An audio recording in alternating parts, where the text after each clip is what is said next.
Գնով կարողացավ հաղթանակ տանել նացիստական Գերմանիայի և նրա դաշնակիցների նկատմամբ։ Երկրորդ համաշխարհային պատերազմը ոչ միայն իր ծավալներով էր աննախադեպ, այլ նաև իր բնույթով և այն հանդիսանում էր քաղաքակրթական պայքար ընդդեմ այլատյացության։ Ֆաշիզմի դեմ հաղթանակում առանցքային էր Խորհրդային Միության դերը։ Պատերազմում բեկումնային էին Ստալինգրադի և Կուրսկի ճակատամարտերը, իսկ Եվրոպային ազատագրումը ֆաշիզմից անհնար էր առանց խորհրդային զինվորի սխրանքի։ Հայ ժողովուրդը հսկայական ներդրում է ունեցել չարիքի առանցք հանդիսացող նացիզմի դեմ տարված հաղթանակում աշխարհի տարբեր անկյուններում։ Հայության ներդրումը հատկապես շոշափելի էր հայրենական մեծ պատերազմի տարիներին։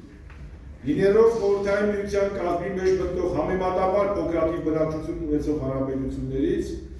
Խորհրդային Հայաստանի մասնակցությունը հաղթանակի կերտման գործում ուղղակի հսկայական էր։ Ընդհանուր հայրենիքի պաշտպանության գործում զգալի էր նաև Խորհրդային Միության այլ հանրապետություններում ապրող հայերի և մասնավորապես արցախահայերի ավանդը, ընդ որում այդ ավանդը ոչ միայն ռազմական գործողությունների ուղղակի մասնակցության մեջ դրսևորվեց, այլ նաև հաղթանակին նպաստող այլ բնագավառներում։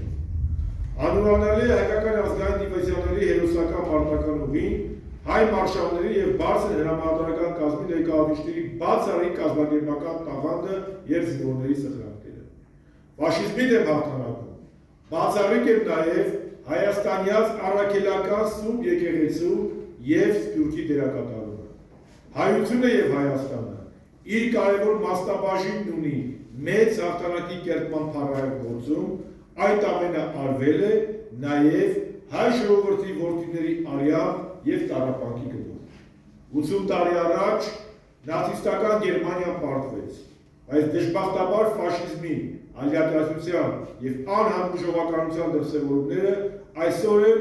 ոչ միայն դեռ գոյություն ունեն տեսականորեն, այլ նաև ակտիվորեն կիրառվում ու պարբերաբար կյանքի են կոչվում աշխարհի տարբեր անկյուններում։ 2023-ի սեպտեմբերին Ադրբեջանը կազմակերպեց Արցախի բնիկ տարի, հայ բնակչության էթնիկական զտումներն ու կոտորածները, սա ինչ է, եթե ոչ ֆաշիզմի նորագույն դրսևորում։ Եվ եթե ժամանակին գերմանական ֆաշիզմը ու դրա պարագլուխները դատապարտվեցին,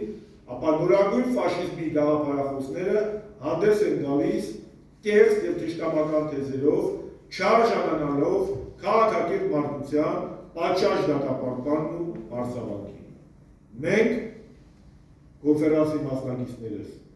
համոզված ենք, որ քաղաքակիրթ մարդկությունը իր վճռական ոճը պետք է ասի 21-րդ դարում նեոֆաշիզմի և նեոնացիզմի ցանկացած դրսևորման։ Շնորհակալություն։ Համաձայն եք,